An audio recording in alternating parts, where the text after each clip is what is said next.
What could have been? It's a question that nobody wants to be in the position to have to ask themselves. But given the amount of times a potentially great story got derailed off its tracks, us NBA fans have that question stuck in our heads every day. In this video, we're about to go through some amazing NBA storylines that almost became a reality, but something just had to step in and ruin it all.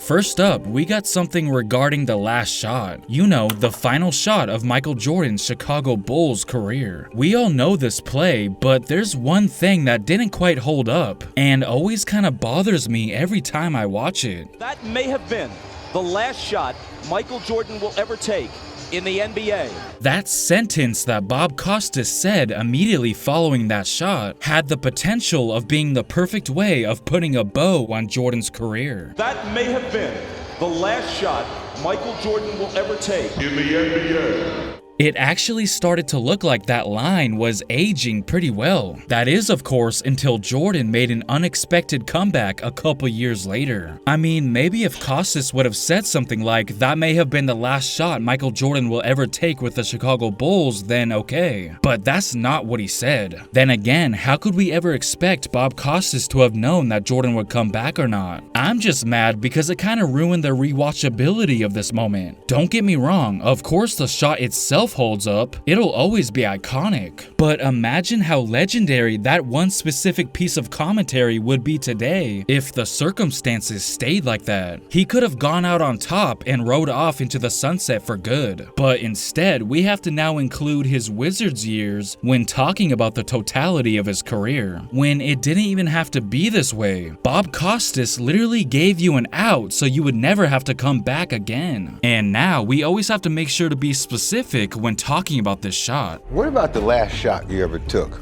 as a member of the Chicago Bulls? The last shot. What was that shot? All I'm saying is it could have been the perfect storybook ending.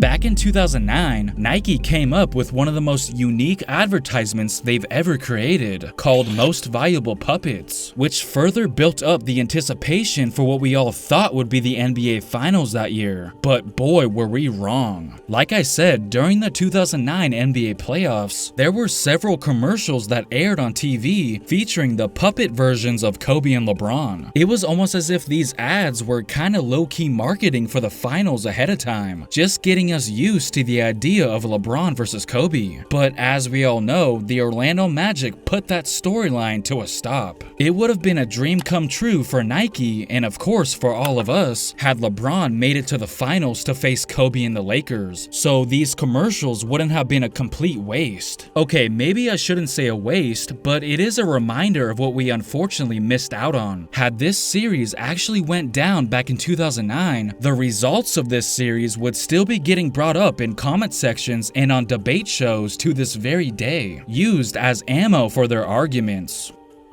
Speaking of playoff series we were robbed of, the next big thing other than a Kobe-LeBron matchup would have been a LeBron versus D-Wade matchup in the playoffs. There's no doubt that these two have produced some epic battles in the regular season throughout the years, but the postseason is where we really would have liked to see them collide. It's hard to believe that these two best friends had never crossed paths in the playoffs, despite both players making the playoffs on separate teams in the Eastern Conference multiple times. We always seem to get teased by this on numerous occasions. Here's a quick rundown of all the times we as fans thought to ourselves, could this finally be the year they face each other in the playoffs? But it ended up never happening.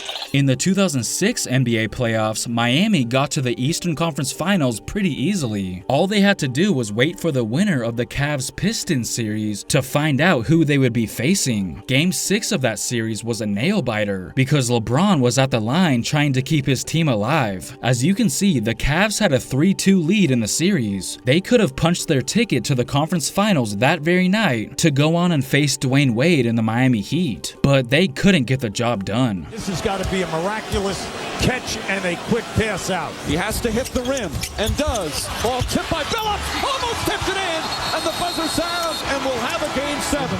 Cleveland would then go on to lose in Game 7 as well, while Miami ultimately went on to win the championship that year. In 2009, Miami were the ones who couldn't get past Game 7. They faced the Atlanta Hawks in the first round but lost to them in 7 games, while LeBron and the Cavs would sweep their first round opponent Detroit, where they then went on to face those Hawks in the second round, instead of what could have been the Heat. 2010, we could have saw them meet up in the second round, but the Celtics did not let that happen. Boston made quick work of the Heat and then of course eliminated the Cavs after that, as we all know. 2016 was another year where we could practically taste it, but the Heat just had to go and lose to Toronto in Game 7 in the second round. LeBron was ready to finally face his best friend, just waiting there for him in the conference finals, but instead got Toronto. And lastly, for what it's worth, D-Wade just so happened to retire the year before his team faced LeBron and the Lakers in the NBA Finals that took place in the bubble, which is just another example of one of the NBA's most highly anticipated matchups, unfortunately never coming to fruition. I'm willing to bet that there's some Laker fans who just wish they could go back to June 22nd, 2017 and draft Jason Tatum instead of Lonzo Ball. I think it's safe to say that Laker Nation was a bit disappointed in Lonzo's production there, to say the least. But perhaps the most disappointed person of them all was Jason Tatum himself. It's no secret that Tatum is a lifelong Kobe fan. He always goes out of his way to honor him in many ways. Kobe Bryant was the reason I started playing basketball. Always was and will be, my favorite player of all time. Even though he's currently a member of the Lakers' arch rival, the Boston Celtics, he didn't hesitate to jump at the opportunity to dress up in a full-on Lakers uniform. I used to dream about this. Kobe's the reason I fell in love with basketball. In a recent interview, he finally opened up about the fact that LA passed on him in the draft. Quote, "The Lakers were my favorite team and Kobe was my favorite player. So it was crazy that the Lakers had the second pick and I was so close to a dream come true. But it was just like they didn't want anything to do with me at the time." Yeah, he wasn't kidding. They didn't even bring him in for a workout. They were dead set on taking Lonzo. But as we all know, he got traded to the Pelicans as part of that Anthony Davis deal after just 2 seasons. Now, does that mean that Tatum would have been completely safe from getting traded for AD had they taken him? Well, who knows, but we can still consider this a pretty big what if for both the Lakers franchise as well as Tatum himself. Now, Mikal Bridges, on the other hand, actually did get drafted by his dream team. However, that amazing feeling didn't last very long. When Bridges got selected by the Philadelphia 76ers with the 10th overall pick in the 2018 NBA draft, his mother was absolutely ecstatic because she just so happened to be working as the Sixers vice president of human resources at the time, on top of the fact that that was his childhood team growing up. They took a chance on me and I'm just happy, man. It's just a blessing. It's amazing. It's an experience I'll never forget, and I'm so excited he's coming home to be part of our Sixers family. It's amazing.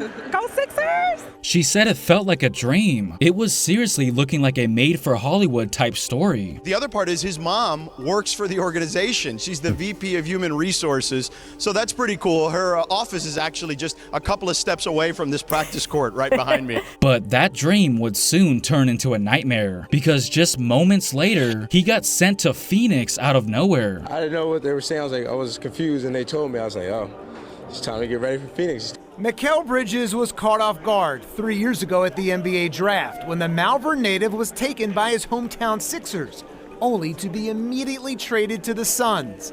I just think they dropped the ball because it's such a great story. It's such a great story of like a local kid who won at Villanova, whose mother works in the organization. I just think it's a great story. But at the end of the day, that was probably the best thing that could have happened to him, as he got to play on the game's biggest stage a few years later.